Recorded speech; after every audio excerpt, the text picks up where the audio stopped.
everybody. Welcome back to this. I'm your host, Shauna Griffiths, and today I'm so excited to have our Next Gen edition back. We've got a real talk with a Next Gen real leader who is amazing. Autin Patry was introduced by our awesome content manager, Ari. And I have to say, I told you this earlier, Austin, I've just been so, I guess, a little obsessed with what you've been doing in your business and everything since we first talked. So welcome to the show, and thank you so much for joining today. Thank you so much. So excited to be here.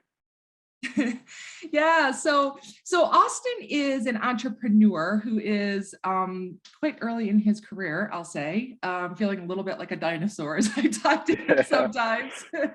And so you've got this amazing business, Rollin and Bowlin, say it correctly. So I would love for you to share your evolution in your career in such a short time. You rocketed from your college experience and your entrepreneurial experience that I know you had mentioned started so long ago. So give us an idea of your evolution. Absolutely. So it started even before college, even before high school. When I was probably 7 to 10 years old, I'm from Dallas, Texas. And so we went on a trip to North Carolina. And during that time, for whatever reason, I had the idea of, I'm going to collect all these seashells. And people in Dallas don't have beaches. They don't have seashells. So maybe I could sell them to my neighbors and make some money. And so that's exactly what I did. Like, I had little grocery bags. I collected seashells, put it in my suitcase from North Carolina, and brought it back to Dallas and started going door to door to my neighbors and saying, hey, do you want to buy these seashells, 50 cents a pop? And I don't know if I was really thinking about, this is a business, this is entrepreneurship, all these things. It was just fun to me. And growing up, I was that kid. I was the kid selling the Pokemon cards to my classmates, the Yu-Gi-Oh cards, lemonade stands, car washes, whatever it may be. It was just really exciting for me to be in that entrepreneurship and to just make something out of nothing. And so as time progressed, I still didn't really know, what student does in high school or college, really know what they want to be. But in high school, I always had these ideas for apps and all this stuff. And then came college, and it was my freshman year summer. I did an oil and gas internship, and I didn't really enjoy it. Didn't mesh very well with it. It was actually a great learning experience. And I met a lot of incredible people, but I was just like, this isn't the direction I want to go. What else can I do? And so sophomore year, I had this idea for it was a time when Uber was really skyrocketing and becoming more and more popular. And I had this idea of, okay, what can I do with that technology of an Uber based model and put it to another industry? And so I had this idea of adding transparency to hotel housekeeping. And so I wanted to have a profile where, similar to Uber, you can see your hotel housekeeper, you can tip them, you can have a story about them, and it'll be all from mobile payment. And you can say okay, can you clean my room while I'm gone? I forgot to put the thing outside the door. Just something simple. And I actually went to a Hilton in Dallas, and I said, hey, can I work as a hotel housekeeper? You don't have to pay me or anything. And they were like, who are you? Why would you want to do that?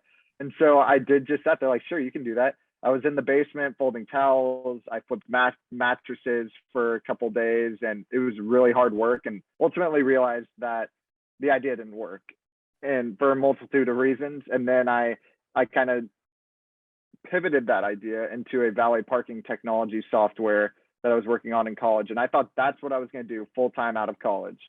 And I still did that. I focused on that a little bit outside of college right when I graduated in 2017, but that ended up not working either. But what did end up working is my senior year in college, I met my business partner, Sophia Karbowski, who's been an incredible business partner along the way.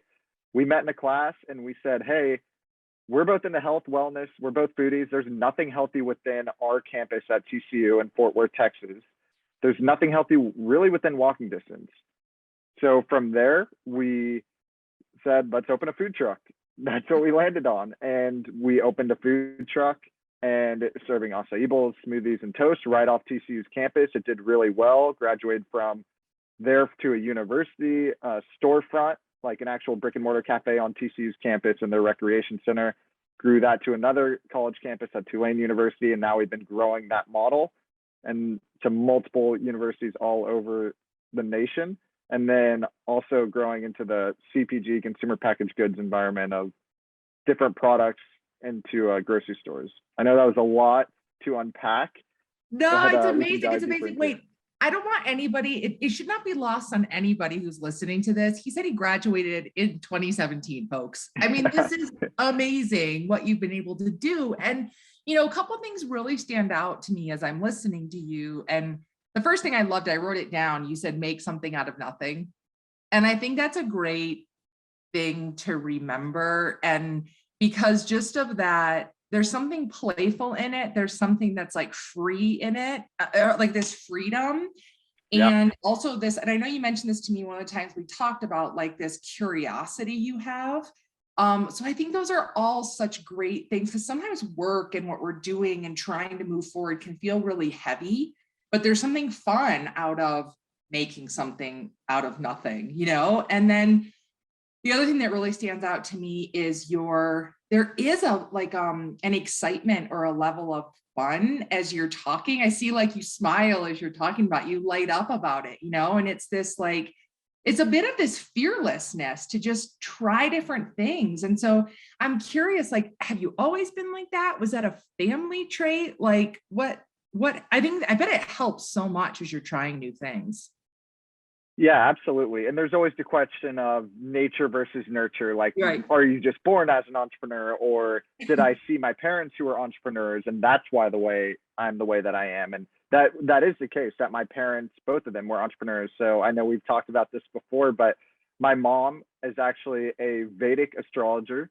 She does astrology that's really based in India, and she's been doing that for all of her life. And it's something really unique upbringing. And she originally started as being one of like the original Southwest flight attendants as well. And so she's always been kind of on her own schedule, doing her own thing. And now she's grown to be this world-renowned astrologer and does chart readings for really influential people all over the world. And it's really, that's been really inspiring to see. And then my dad, he was born in France. He came from France to open a French restaurant. And so they were in the restaurant industry, and ultimately it didn't work out. But just seeing them constantly do things, maybe that's where the fearlessness came from. And I think that's a really big part of it. Like I'm trying to reflect on myself before this interview, and I was like, I just start something and I just dive in. Like, I don't even think about it. If I sit there and think about it and think about all the risk and calculate everything, then yeah, I might not do it. But with that said, there's still some risk to assess, but at the same time, like, just diving in. And I'm proud to say that we, up to this point, haven't got any investors or anything. We've made something out of nothing, and we didn't have a lot of money to start with. We just were scrappy and made it happen. That's incredible. It's incredible. I have so many good vibes off of what you just said. Like, I have to tell you folks, when we were talking first, we were talking about the whole astrology thing. I got like grinning because my grandmother, we were a little bit nerding out about astrology because my grandmother was like that. She used to like walk around doing readings and reading people's palms and had the computer, all of that kind of stuff. And I have to ask, what is your sign? And do you believe in it? And what's your sign? Yes. So I'm a Taurus.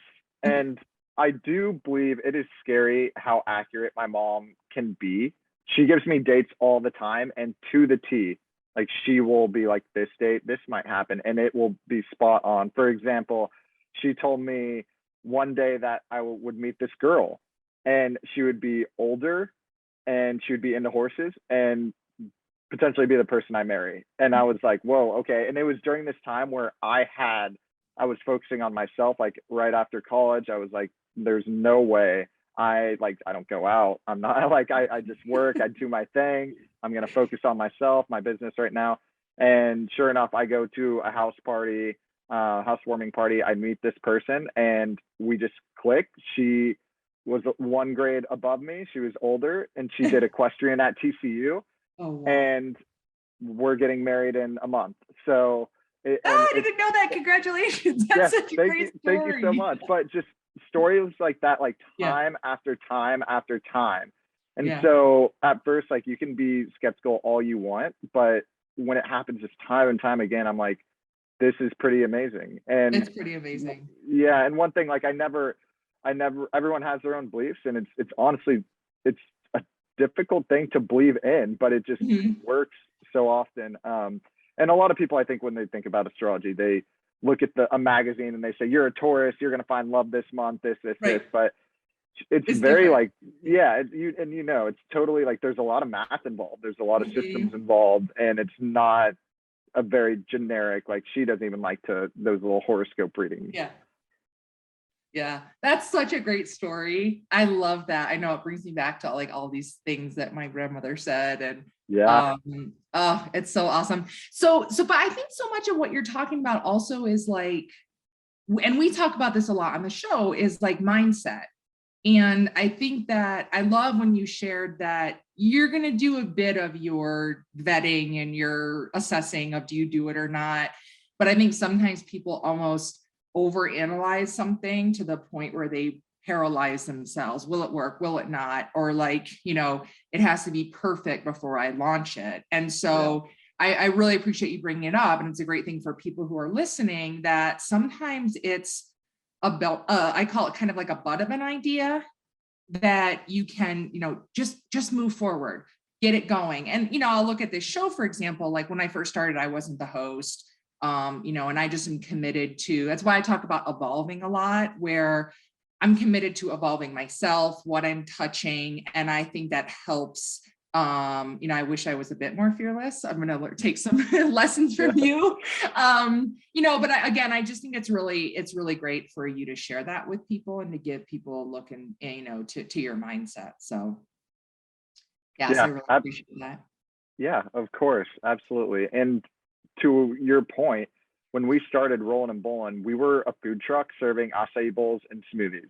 We had no idea where it was going to go. We did have the goal of, in 1 year, we wanted to open up an actual brick and mortar cafe somewhere. Mhm. But our idea was it'll be a typical retail environment somewhere, just like a Smoothie King or a Jamba Juice.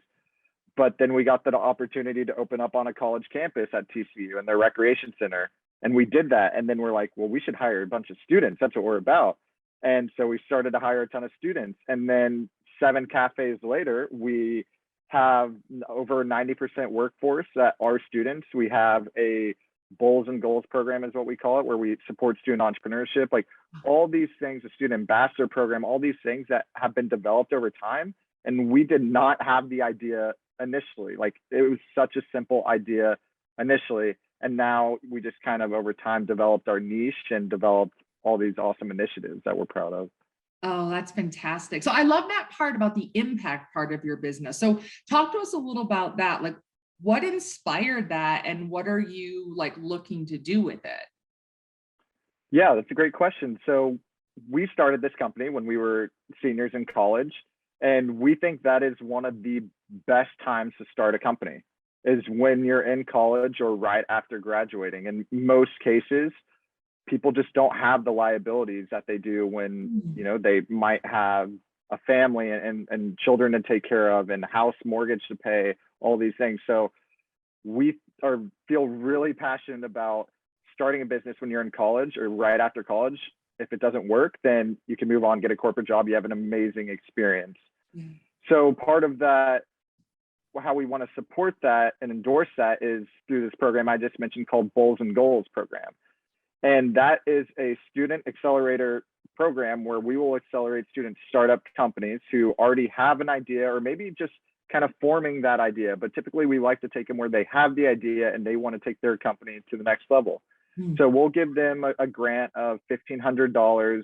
We provide them with deep dive mentorship meetings every other week. We provide them with other mentors that are really specific to their field and give them marketing opportunities. All the resources that we have on our team, we give to them. And so we just really try to help grow their business. And we're not looking for anything in return. We just want students to start their companies and to have a similar story to us. Oh, that's awesome. I love the authenticity of that. I think so many times people try to tack on something and Yeah. like, what am I going to do that's impact related? And I think sometimes it can be so when it's really authentic and it's just part of the fabric of the company. I think it just feels so natural, and it's amazing to see you, giving back and helping to support those around you, and definitely appreciate it. And again, that's like about, it's one of the things as we first met. It's like that's leadership, and I think especially someone who's younger, may not think like, well, I'm not really a leader. I'm just trying to figure out my own way. But I think that there's never a time really that it's like, you get nobody says to you all of a sudden one day, you're a leader. You're right, And I think right. it's just the way that you operate every day. And so I truly appreciate you, the way you're going forth in such a conscious way. And I also want to just bring up, like, I imagine that as you were going along, I know you came from a family that was entrepreneurial, so it was probably just part of, it didn't seem weird, or it didn't seem like, oh, scary. But did you encounter, and have you encountered, like, naysayers as you've been doing these things? And because sometimes I think a lot of people get so worried what other people will think or what other people will say. And so I'm curious, like, has that been part of your path at all? And if so, or even if not, how have you been able to remain just focused on, we're going to move this forward? Yeah, I think anything you start, there's always going to be people saying, what are you doing? Or this makes no sense. I mean, when we started an acai bowl truck in Fort Worth, Texas, no one knew what acai was. And so people were coming up and they're like, this is yogurt, right? We're like, no, it's basically like a thick smoothie. And we put granola on top of it and stuff. And now there's a lot of acai bowl options, but we were the first acai bowl focused establishment in Fort Worth. And so in such a big city. So yes, people would always come up to us and you have your doubts, but at the same time, we just kind of kept on trucking. And there's so many people who are also supportive that will come out and they see, like, okay, these kids are risking it all, and they're going, opening this up every single day. Yeah. And the support outweighs the negativity. And we're definitely just naturally an optimistic bunch. Like, we are glass half full type of people. And so we're always saying, just what can we do today? Just want something that will help us grow. And at the end of the day, you just have to keep on moving that boulder up the hill inch by inch. But people will be negative, and no matter what you're doing, there's going to be people who doubt and who say what you're doing, and it's just noise. Yeah. Yeah. No, it's a really great point. And I love that mindset. And even the way you talked about, it's a choice every day. It's the same thing as if you're going to, again, like, talking about leadership, it's a choice every day, or to be an aware person, to be committed to your own business. That is a choice every day, that, and even just to show up to your job, that's a choice you're making every day. And some days are a lot harder than others, and some days it's a super heavy boulder and you need somebody to help push with you. But again, like, these are all really great examples as far as mindset is concerned. And so I really appreciate you sharing it, especially, I'm sure there's been probably some of those scary times where you have to navigate with Sophia and you're trying to figure it out. And I think part of the thing that I've been in such awe since the first time we talked, and I know sounded like I was joking when I first started the interview, but it's really true. I've been thinking about it just because it is like a beacon for me, I think, and for others, the way you have gone about this when you were so new to just career and business. And so I'm sure there's been these moments where these uncharted territories. So, and we all, no matter what your age, I think, or state of your career, we all face those things. Like, it doesn't, no matter how much people think there's a book out there that tells you how to do your job or how to be a leader, you don't know until you're in the position. So is there anything you can share with us about, how do you, whether it's with Sophia on your own, navigate these like total uncharted territory for yourselves? Yeah, that's a great question. And it happens every single day. Every single day, there's a new issue that we have to tackle, and some might be really, really big, and no one has the answer. And you talk about restaurant industry. I mean, we had no really knowledge or prior experience in the restaurant industry. I kind of grew up in a restaurant, but operating one yourself is a completely different ball game. And COVID hit. And so when COVID hits, everyone's on the same playing field. No one knows what to do.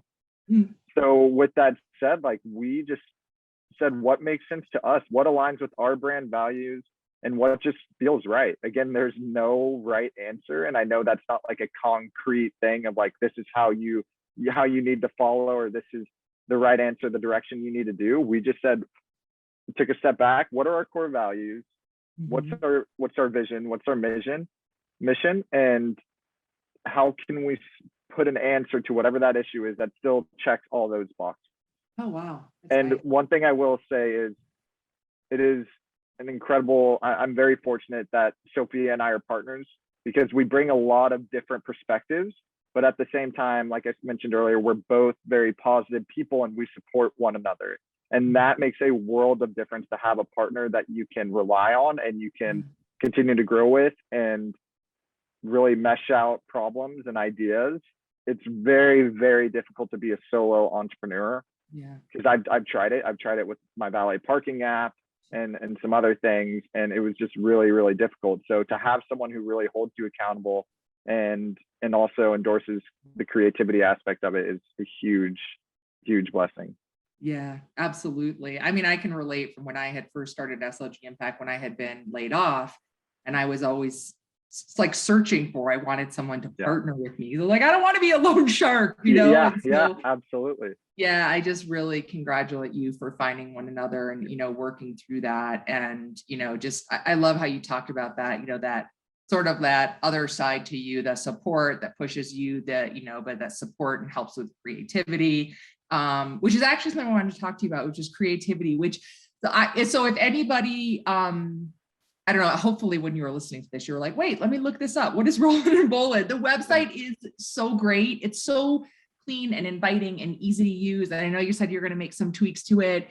But just your brand identity, the names of the, I don't know what you call the mixes, smoothie options. Smoothie bowls. Yeah. Right. They're so fun. Wait, so can you give a little bit about, well, give some of the names first of all, but then also like, I think you did all of this, right? Together. I feel like, what can't you do? No. Yeah, we did. We created all the recipes in college. Like we were slinging acai bowls out of Sophia's house right off campus, and we did taste tests with friends, and we love a good pun. So some of the names are Super Monkey. That's actually from Super Monkey Ball. It was a game that we played on GameCube. I don't know if some of those people remember. There's Train Your Dragon from How to Train Your Dragon, Guac My World, I'm Feeling Good, Cold Brewski. They're so good. There's Let That Man Go. So yeah, we love a good pun, and that's a lot of the part of the fun is creating some of those names and just having that creativity aspect to it. But yeah, it all started from us in a kitchen with some not even recipes. We just started throwing things in a blender. It's so, I think that like just that creativity element, it's fun. The names are great, the branding, all of it. So folks, check it out. And like Austin said earlier, it's actually in tons of grocery stores, right? So can you name some of the grocery stores? Yeah, so those in the Texas area, they are in the frozen fruit section of Central Markets. And we do have a tab on our website that you can search like which grocery store holds it closer to you. But this past November, we actually released a new product that is a whole Medjool date. I actually have a little box here also. It's a 3-pack of whole Medjool dates. It's a variety of date that's really, really sweet and large. And we actually take the pit out and we fill it with the nut butter. So it looks like a normal date on the outside. You bite into it and there's peanut butter inside, and it tastes like a Reese's, but no added sugars. It's organic. It's just real food, and it's an amazing snack. And those are in Sprouts nationwide. So we have Sprouts here, actually. I'll have to look at those. I'll have to look at those and use them for one of our like crazy bike rides that my husband and I do, and he loves dates. So we actually have been looking at like that athlete. A lot of athletes have reached out and say like, these are an amazing snack like endurance athletes, which we didn't know before, but Oh yeah. now we're kind of targeting that. Yeah. Oh, that's fantastic. So you do a lot. You have a lot going on. You're getting married, which I clearly just found out. Yeah. But operating so many things, a lot of times, I think a lot of people talk about balance in life, and I don't think I don't really think balance is possible. I think it's that thing of like every day you're basing it on what are your, like you said about your business, like what are your values, what are your priorities, and structuring around that. But when you have a business like yours, and especially when you're younger in your career and maybe you don't have a bunch of things, outside things maybe pulling on you yet, I'm just curious, like, how do you structure your life not to work 24/7? How do you structure your life to be able to do all the things, but yet still have a life? And especially as a business, as a founder and who's operating your businesses. That's an amazing question. And to be honest, I'm still trying to figure that out. We've worked a lot. We've worked really, really hard to get to where we are today. And one thing that honestly has been a big learning curve to me recently is we don't have to run this. We don't have to be the ones who are doing the day-to-day operations. So we've built out an amazing team with Rollin and Bowlin, who, I mean, they're handling most of the day-to-day operations, but still, even at this point, we get tied in, we get brought into the day-to-day, and it's time consuming. And then we're working in the business and not on the business. And so more recently, we've been starting to talk to partners who master operations. They know restaurant operations, or if you're in the technology space, like they know operations for technology or marketing for technology. And so we're starting to take a step back and say, we don't have to do everything. We shouldn't be doing everything because we're not the experts in this specific area. And if that means we have to give up a little equity, or we have to give up a little bit of the top line revenue and like a percentage back to whoever this new partner is, then we're happy to do that. And even if we bring on like a new CEO or a new leader who has a ton of experience to help us grow, we're happy to reward that person so that it takes some off of our plate. And so that's been really a big moment for us very recently, because we own 100% of the company right now. We bootstrapped it since day one. We don't have investors. We have all the equity, and we're never going to give it away, but it's just getting, we're stretched too thin. And this happens with everyone, with a lot of entrepreneurs. So now I'm looking at it as, as an innovative leader, like we can create all these new products, all these new businesses, and then have other people run them. And then that's just like, it kind of opened my mind recently. I don't have to do everything.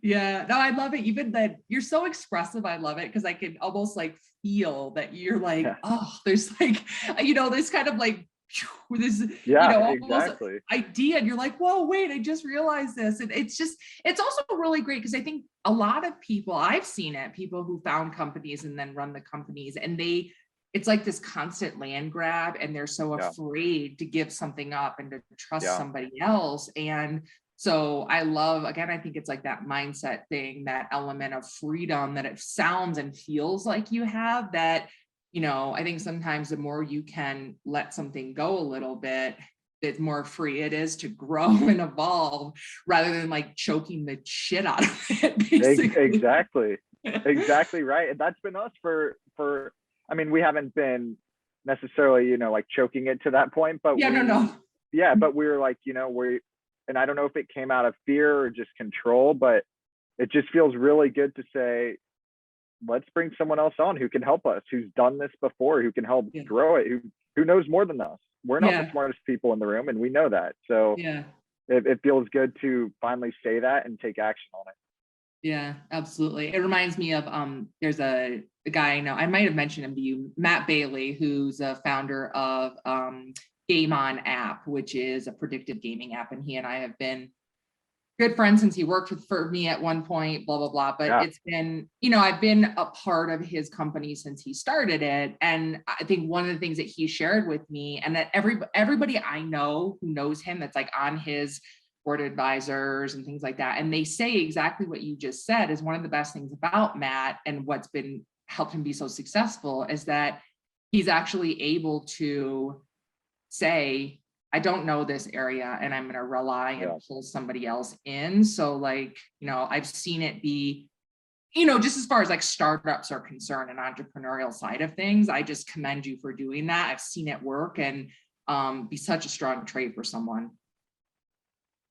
Thank you so much. It's not an easy decision to all the entrepreneurs or anyone out there who's listening. So hopefully it can click like it did with me recently. Yeah. I was joking around about the choking it, right? But I think and I don't think it comes from a negative place. I think it's the thing that you've created and you have a certain vision of it. And it's just hard to let that somebody else come in. And I think it all comes, most of the time, it comes from a really, authentic and special place. And so, but I do think it's important, and I've seen it work really well when you do bring those people in. So congratulations. And I'm so excited for these next phases for you. And I'm definitely gonna keep tabs on you. And like I said, I'm going to put Sprouts on my next outing to yes, please. We're right next to the register. Okay, that's awesome. Yeah. Okay, so before I let you go, are there any last takeaways? I like to do these at the end of these because we touch on so many amazing things, and maybe you said it and you want to repeat it for those who are listening, or it's something that you want to make sure that you get in. Are there any takeaways that you want to make sure that people, as they're listening, that they take away from this episode? Yeah, the biggest thing, Sophia, and I always tell people is if you have an idea, just start it. I mean, it's that simple, and you might have heard it before, but it's really scary to have an idea and to dive in. But the longer you kind of loom on the idea, the scarier it becomes. So if you have an idea, you get excited about it, dive in, do it. And I'm not saying quit your job and dive 100% into it as a full-time commitment, but just start doing it on the side. And just like with us and our food truck, it grew to something we never imagined, to actual brick and mortar cafes on 7 college campuses and growing very quickly. Just start. Don't know where it may lead, but when you start, some clarity will start to work itself out. And that's really all I can say is just, if you have an idea, start it. Those are great words to wrap us up here. Austin, I just wish you the best in all you're doing. Always count on me as one of your encouragers. And folks, you heard about him here. Keep your eyes out and go check out what they have to offer. So thank you so much. Have a great day, Austin. Thank you, Shauna. This has been a blast. You have a great day as well.